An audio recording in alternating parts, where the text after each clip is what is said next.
तो दोस्तों स्कूल साथियों के लिए आरटी एडमिशन 2020-21 को लेके एक नया अपडेट है और अपडेट कुछ स्कूल साथियों के लिए अच्छा भी है और कुछ स्कूल साथियों के लिए बुरा भी है। और अपडेट आरटी एडमिशन 2020-21 की ऑफलाइन क्लास की डाटा एंट्री को लेके पीएसपी पोर्टल पर ऑफलाइन क्लास की डाटा एंट्री है वो शुरू हो गई है। लेकिन दोस्तों डाटा एंट्री करने से पहले आपको इस अपडेट के बारे में समझना पड़ेगा, जिसके बारे में इस वीडियो में मैं आपको डिटेल से जानकारी बताने वाला हूं। अगर आपको भी जानना है तो मेरे साथ है वो आप बने रहिए। नमस्कार साथियों, मैं हूं आपका अपना साथी राजगुरु जी और आप देख रहे हैं राज स्कूल हेल्प यूट्यूब चैनल। तो चलिए वीडियो को शुरू करते हैं। तो दोस्तों जैसा कि आप सभी को पता है कि सेशन 2020-21 आरटी वाले स्टूडेंट की पीएसपी पोर्टल पर ऑनलाइन क्लास की डाटा एंट्री वो हमें करनी थी और काफी सारे स्कूल साथियों ने ऑनलाइन क्लास की डाटा एंट्री भी की थी। लेकिन कुछ एक कमी को चलते हुए कुछ स्टूडेंट के यहाँ पे रेड लाइन है वो आ गई। ये एक अलग समस्या थी। लेकिन यहाँ पर एक सबसे बड़ी समस्या पोर्टल पर यह थी कि जिन स्कूल साथियों ने ऑफलाइन क्लास के द्वारा स्टूडेंट को अध्ययन करवाया था तो ऐसी कोई डाटा एंट्री का ऑप्शन है वो पीएसपी पोर्टल पर नहीं था। केवल ऑनलाइन क्लास की डाटा एंट्री हम कर सकते थे, जिसका वेरिफिकेशन भी हो चुका है। लेकिन ऑफलाइन क्लास की डाटा एंट्री का कोई भी ऑप्शन है पीएसपी पोर्टल पर अवेलेबल नहीं था। तो ये एक बड़ी समस्या थी हमारे स्कूल साथियों के सामने। तो हमारे स्कूल साथी ने काफी इसका विरोध भी किया है। लेकिन यहां पे देखिए अब जो नया अपडेट है वो अपडेट ये है कि आप पीएसपी पोर्टल पर है ऑफलाइन क्लास की डाटा एंट्री कर सकते हो आरटी एडमिशन 2020-21 के लिए। लेकिन दोस्तों ये पोर्टल फिलहाल अनलॉक किया गया है, वो सभी स्कूलों के लिए अनलॉक नहीं किया गया। ये केवल अपने राजस्थान में 419 स्कूल हैं, केवल उन्हीं के लिए अनलॉक किया गया। अब ये 419 स्कूल कौन से हैं इसको भी आप थोड़ा सा समझ लीजिएगा। देखिए दोस्तों, आपको पता है कि अपने राजस्थान के अंदर प्राइवेट स्कूलों के लिए बड़े बड़े संगठन है वो काम कर रहे हैं। तो ऐसे में ही कुछ संगठन थे जिन्होंने यहाँ पे कोर्ट के अंदर या फिर न्यायालय के अंदर है याचिका लगाई थी, उच्च न्यायालय के अंदर, कि भैया ऑफलाइन क्लास की डाटा एंट्री का पोर्टल है उसके लिए वो अनलॉक किया जाए। तो इस प्रकार से अपने पूरे राजस्थान में इन संगठन के द्वारा 419 स्कूलों ने अपना समर्थन दिया था और समर्थन के साथ साथ इनको कुछ 1100 रुपए की फीस है वो भी दी गई थी। लेकिन दोस्तों यहाँ पे कोर्ट ने ये आदेश दिया है कि जिन्होंने 419 स्कूल हैं इनका पोर्टल वो अनलॉक किया जाए। और पोर्टल इनका तभी अनलॉक होगा जब डी ऑफिस के द्वारा किया जाएगा, क्योंकि अनलॉक का जो मॉडल है वो डी ऑफिस की आईडी पे प्रोवाइड है वो करवा दिया है। और यहाँ पे डी ऑफिस के जो भी कर्मचारी हैं या फिर जिला शिक्षा अधिकारी महोदय हैं वो उन 419 में स्कूलों में से अगर कोई भी स्कूल उनके जिले के अंदर आती है तो उनका पोर्टल तो अनलॉक किया जाएगा। लेकिन दोस्तों यहाँ पर एक खास बात यह और समझने की बात यह, देखिए इसके बारे में मैंने भी आपको कई बार कहा है। हालांकि देखिए एक चीज मैं आपको पहले ही क्लियर कर देना चाहता हूं, मैं राजस्थान के किसी भी प्राइवेट स्कूल के संगठन है किसी का भी विरोधी नहीं हूं। लेकिन जो सच बात है वो सच बात है। देखिए यहां पे मैं किसी भी जो स्कूल संगठन है उसका नाम नहीं लूंगा, लेकिन आप इसके बारे में अच्छी तरह से जानते हैं क्योंकि सोशल मीडिया पे काफी शोर शराबा इनके बारे में होता रहता है और फिलहाल भी चल रहा है। तो कुछ ऐसे संगठन हैं जिन्होंने ये कहा था कि आप हमें 1100 रुपए की फीस है वो दो ताकि आपकी स्कूल की जो याचिका है वो उच्च न्यायालय में है वो लगाई जा सके, क्योंकि यहां पर केवल उन्हीं स्कूलों के लिए याचिका लगाई जाएगी जो केवल हमें फीस अदा करते हैं। अब आपको दोस्तों यहां पे एक जानकारी देता हूं कि देखिए फिलहाल पोर्टल जो अनलॉक हुआ है वो केवल 419 स्कूलों के लिए हुआ है।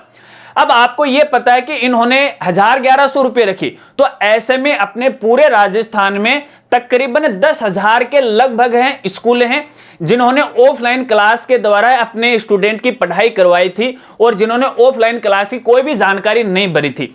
अब जिन साथियों ने 1100 रुपए दे दिए तो भैया उनका तो पोर्टल है वो अनलॉक हो जाएगा, डी ऑफिस के द्वारा अनलॉक हो जाएगा।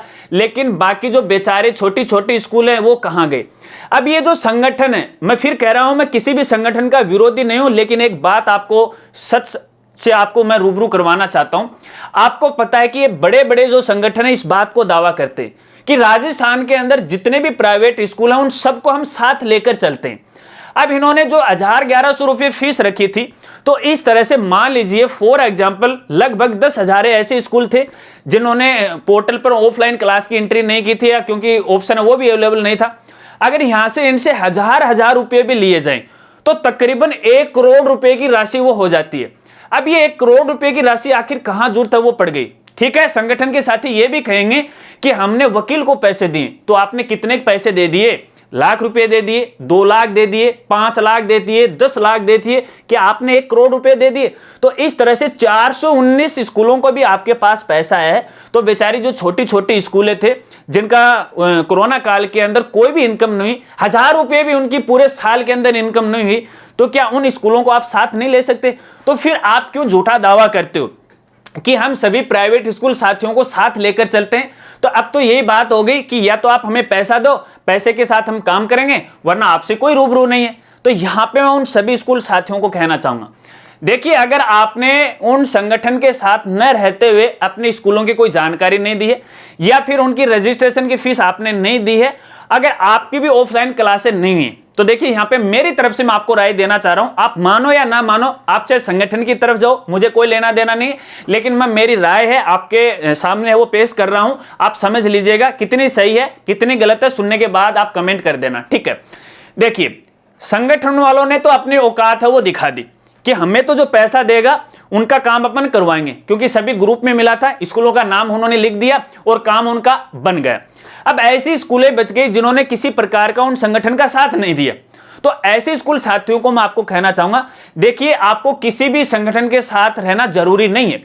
देखिए, यहां पे आप अपने डिस्ट्रिक्ट वाइज या फिर अपने ब्लॉक वाइज भी आप एक छोटा सा ग्रुप है वो बना सकते हो, और ग्रुप के हिसाब से आप अपना पैसा इकट्ठा कर सकते हो। अगर आपको याचिका लगानी है उच्च न्यायालय में, तब की मैं बात कर रहा हूं, यह जरूरी नहीं है कि बड़े बड़े संगठन लगा सकते हैं, क्योंकि हर एक भारत का जो नागरिक होता है, संविधान के द्वारा हमें यह अधिकार दिया गया है कि हम भी अपनी समस्याओं को न्यायालय तक है वो पहुंचा सकते हैं। तो यहां पर कोई बड़ी संस्था होने की कोई जरूरी नहीं है।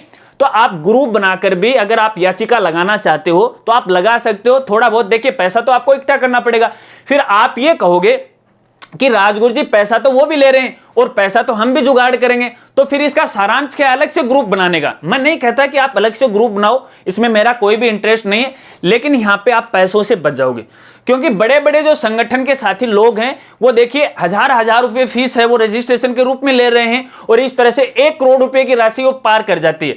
हालांकि 1 करोड़ तो रुपए है, शायद मेरे हिसाब से वकील को नहीं देंगे, ठीक है? इसके अलावा अन्य खर्चों की भी बात करें तो वो भी 1 करोड़ को पार नहीं करेगी। तकरीबन मान लेते हैं यार 15-20 लाख रुपए मान लो, 20 लाख में सारा काम कंप्लीट हो जाता है। तो फिर यार इतने पैसे हैं वो इकट्ठे करने की आखिर जरूरत कहां पड़ गई? मैं तो बस ये उनसे ये पूछना चाहता हूं कि इतना पैसा आखिरकार आपने लगाया कहां? ठीक है, चलो कोई बात नहीं, आपने 1100 रुपए या 1000 रुपए स्कूल साथियों से लिया, आप उन सभी 10,000 स्कूलों से पैसा वो ले लीजिएगा, 1 करोड़ रुपए की राशि हो गई है, और फिर सभी को बराबर आप बांट दीजिएगा। तो यार काम तो ऐसे भी हो सकता है, जरूरी नहीं है कि आप कोर्ट में याचिका लगाओ। लेकिन फिर भी देखिए, अब ये जो मामला और ज्यादा गर्म हो गया, क्योंकि बहुत सारे स्कूल साथी हैं वो विरोध भी कर रहे हैं इस बात का कि आखिरकार पोर्टल अनलॉक होना था, तो जो शेष बची हुई तकरीबन 10,000 का पोर्टल है उनका भी अनलॉक होना था, केवल 419 वाला पोर्टल ही अनलॉक क्यों है? तो यहां पे देखिए, बड़े बड़े जो संगठन है उनके यहां पे थोड़ी सी 420 है, क्योंकि उन्होंने किसी भी स्कूल को अपने साथ नहीं लिया, केवल उन्होंने पैसे से प्यार किया है। हो सकता है तो इस वीडियो को आप शेयर भी कर दीजिएगा। अगर आप मेरी जानकारी से सहमत हैं तो वीडियो को लाइक भी कर दीजिएगा, या फिर मैं गलत बोल रहा हूं या कुछ भी बोल रहा हूं जो आपको अच्छी नहीं लगी हो तो आप कमेंट करके अपनी राय हो जरूर दीजिएगा। लेकिन लास्ट और फाइनल में आपको यही कहना चाहूंगा, देखिए फिलहाल 419 स्कूलों का पोर्टल अनलॉक हुआ है। अगर फिलहाल की स्थिति चल रही है तो ऐसे में ही शायद आगे और भी याचिकाएं लग जाएंगी, और सरकार को या शिक्षा विभाग को फिर से पोर्टल वो अनलॉक करना पड़ेगा। किसी एक के लिए अनलॉक नहीं करना पड़ेगा, केवल 419 स्कूलें नहीं बची हैं, 10,000 के तकरीबन स्कूल हैं, तो खोलना पड़ेगा। आज नहीं तो कल, कल नहीं तो परसों उनको खोलना ही पड़ेगा। स्कूल साथी हैं, अपने लेवल पे विचार विमर्श करके आप अपनी जो भी राय करना चाहते हैं वो कर सकते हैं, और इसके बाद अगर आपकी कोई राय है मेरे साथ शेयर करना चाहते हैं तो आप मुझे मेल भी कर सकते हैं, मैं आपकी पूरी हेल्प करने की वो कोशिश करूंगा। बहुत सारे ऐसे जानकार लोग बैठे हैं, कोई दिक्कत नहीं है, आप अपने लेवल पे भी काम कर सकते हो। जब अपने घर में समस्या आती है ना तो कोई दूसरा झांकता नहीं है, तो दूसरा है वो हमारी कोई हेल्प नहीं करता है। हमें खुद को जागरूक करना पड़ता है और हमें ही काम करना पड़ता है। इस बात को समझना और इस बात का अर्थ है वो भी समझना, इसको गलत वे में ले जाने की कोई आवश्यकता नहीं है। फिर भी आपको लग रहा है कि राजगुरु जी वो गलत बोल रहा है, तो यार मर्जी आपकी है, जो भी आप सोचो भला ऊपर वाले वो करेगा। मेरी बस इतनी ही इच्छा थी कि मैं आपको सही जानकारी दूं। अब मामला तो ये, अब देखिए जैसे ये ऑर्डर आया ना, तो जो बड़े बड़े संगठन के साथी लोग हैं वो बोल रहे हैं कि अगर आपने अभी तक रजिस्ट्रेशन नहीं करवाया तो जल्दी से 1100 रुपए दे दो और जल्दी से रजिस्ट्रेशन है वो करवा लो, ताकि आपकी सूचना भी कोर्ट तक है वो पहुंचा सके। अरे भाई संगठन वाले साथियों, मैं आपको कहना चाहूंगा कि देखिए वैसे तो आपने वकील है वो कर लिया, पैसे जो लगने तो वो भी लग गए, तो यार उन सभी 10,000 स्कूलों की इंफॉर्मेशन आप दे दीजिएगा। और काफी सारे स्कूल साथियों ने आपने गूगल फॉर्म पहले भी भरवाया था और फिर से भी आप भरवा रहे हैं, तो क्या आपके पास केवल 419 स्कूलों का ही गूगल फॉर्म भर के आया था क्या? इस बात का प्रूफ है आप मुझे दे सकते हो, क्योंकि इसका जीता जागता उदाहरण है गूगल फॉर्म ही है। अब देखिए यार आप क्या कहना चाहते हो, मर्जी आपकी है, बाकी आपका तरीका तो सही नहीं है। उन सभी स्कूल संगठन साथियों से कहना चाहूंगा कि ये जो आपने काम किया है सरासर गलत किया है, बहुत ही गलत निकम्मापन इसमें आपने आपका दिखाया है। तो यार ये तो गलत बात हो गई ना। अब बड़ी स्कूलें हैं वो तो अपना काम कर सकती हैं, और जिन लोगों का आप तक संपर्क नहीं है तो यार वो कैसे काम करेंगे मुझे ये बताओ। तो वो तो अपने लेवल पे भी करेंगे ना। शायद हो सकता है कि आप मेरी बातों को आपको बुरा लग रहा हो, लेकिन मेरा ये कोई भी उद्देश्य नहीं है कि मैं आपको बुरा भला कहूं, लेकिन यार जो सच है वो सच है। अब इसमें आप मुझे सही कहो या फिर गलत कहो, मर्जी आपकी है। जानकारी अच्छी लगी तो यार वीडियो को लाइक कर देना और शेयर कर देना। चैनल पर पहली बार आए हो तो सब्सक्राइब कर लेना, बेल आइकन उसे भी दबा देना, और ऑल नोटिफिकेशन है उसे भी ऑन कर लेना, ताकि इसी प्रकार से नई नई वीडियो की जानकारी वो आपको मिलती रहे। मिलते हैं फ्रेंड्स अगली एक नई वीडियो के साथ, तब तक के लिए जय हिंद, जय भारत।